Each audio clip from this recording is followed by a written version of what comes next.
Evet arkadaşlar, öncelikle selamünaleyküm. Zonguldak'taki mevsim işçilerine ırkçı saldırıyı biz nefretle kınıyoruz.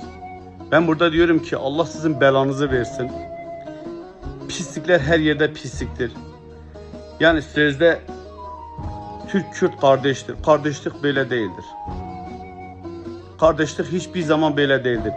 100 senedir biz hep bu saldırılara maruz kalıyoruz ya.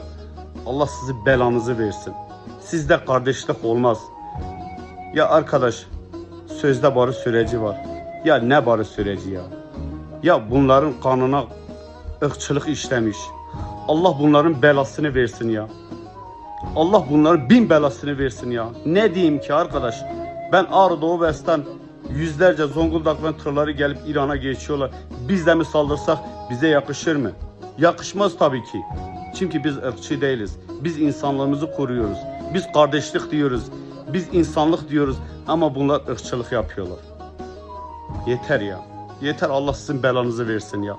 Ya Allah size bin bela versin ya.